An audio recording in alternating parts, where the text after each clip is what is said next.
when you're really creative and you need that outlet, and they start saying, no, you can't do this. No, you can't do that. No, no, no.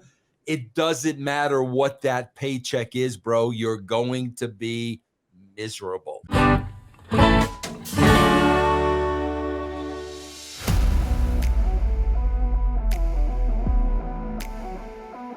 real fun we had was in Ocala, Florida, at an NXT live event.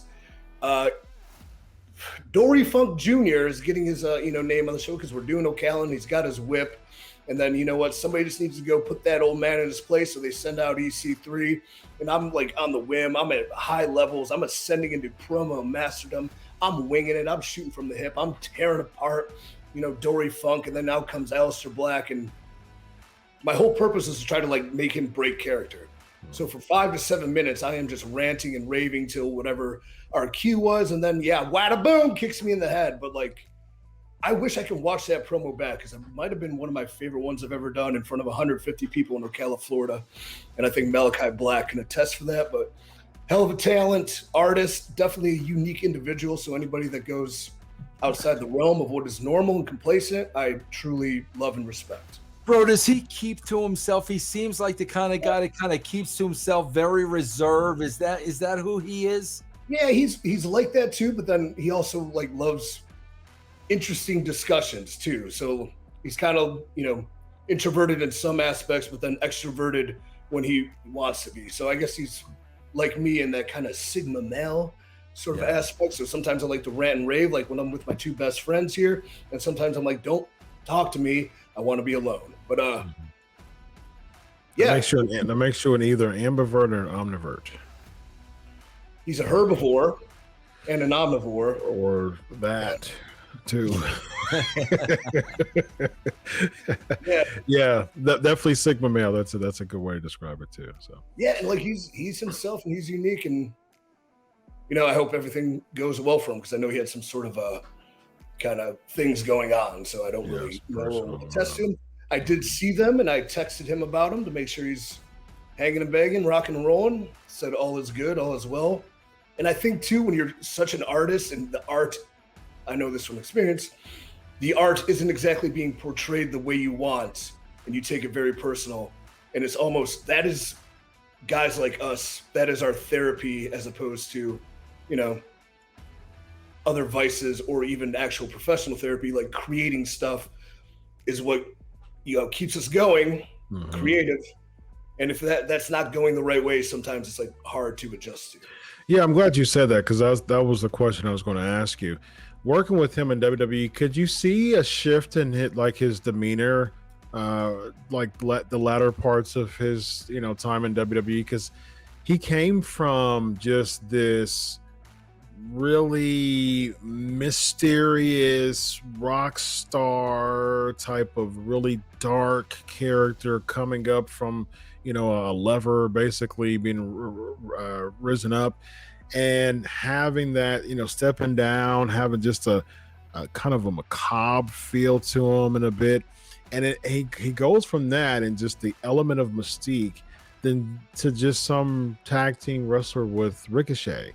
Of course, that wasn't a original thought from him as far as where to take his character. We saw a lot of shifting going on, working under Vince. Did you see the change of his demeanor as far as not really being interested anymore? I think he was victim of what 99.9% of us have, and that is the mindset I've desperately tried to switch, but it's so hard and still not working. But it's the mindset of nothing matters. So nothing matters of what, coming into NXT, having a rock star push, all the bells and whistles, and the near perfect portrayal of what he wants to do on a mainstream level. That's probably the best it could have been.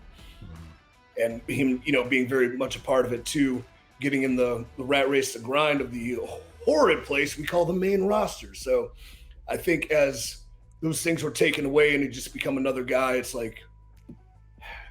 nothing matters. Yeah, it just goes to show there's certain people who just their artistry is just so much bigger than the business, because he really didn't see, there wasn't much of a difference, as as time progressed, there wasn't a lot of difference in AEW with Tony Khan either. When he did the House of Black, that was interesting in the very beginning. He had a few with Cody Rhodes that caused him to actually get more over, more pops than heat. It actually backfired for Cody. But at the same time, he had some stuff with Pac. But eventually, the House of Black and his character there just started to drift away too, as far as the interest in the highlighting his character. It seemed like he was a victim of being too creative for Tony Khan too. Do you think that was the case there too? Like a thing I definitely say too, and Vince and I talk about it a lot, is not everybody should have creative freedom fully too, because sometimes a great artist could go way out there.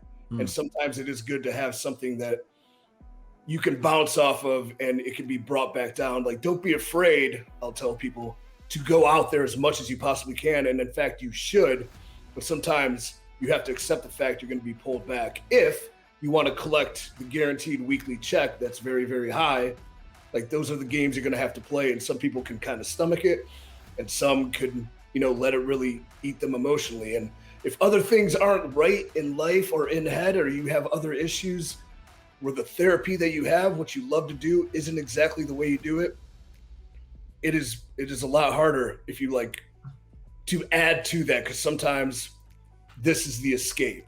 It's the job, but it's also the escape. And if that's taken away, you just have to be able to learn to react to what happens to you and know that there's nothing you can do to change it, but do the best you can with what you have. And then hopefully it goes your way. But like, we're all victims of complaining and things not going our way, but the only thing we can do is choose how we react to them. Yeah. Vince, any thoughts on Black? Yeah, bro, I say this all the time, Chris, because I was there, and I think EC3 could attest to this. Bro, when you are a creative guy and that creativity starts getting stifled, all the money in the world ain't gonna make you happy. Right. I'm telling you, bro, when you're really creative and you need that outlet, and they start saying, no, you can't do this, no, you can't do that, no, it doesn't matter what that paycheck is, bro. You're going to be miserable. Yeah. And he seems to fall into that category. Yeah. It's like an opposite, and I love and respect this dude, but like Baron Corbin, he probably really likes wrestling. He found into wrestling. He's had great success in wrestling. But at the same time, it's not he's got a family, he's got all these other interests, he does all these other things where it's not his, one release.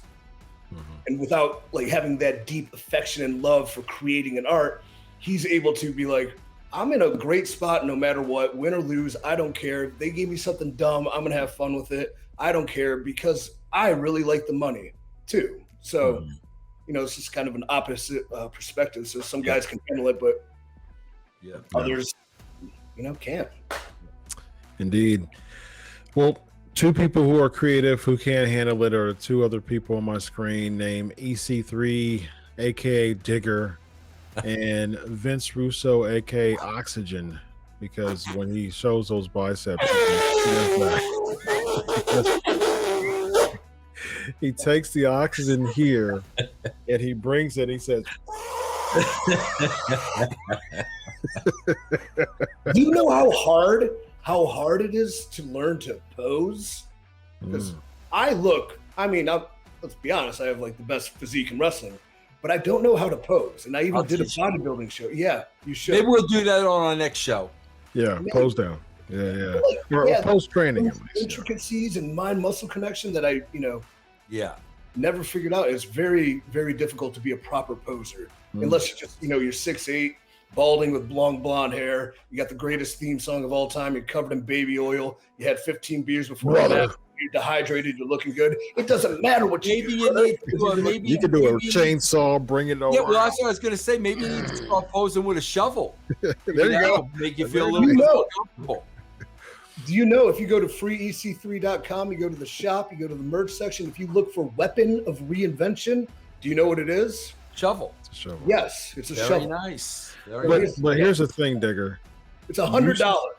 You should start bringing a hoe to your matches, and you should say, "Hey, this is for my buddy Vince because he's called a hoe.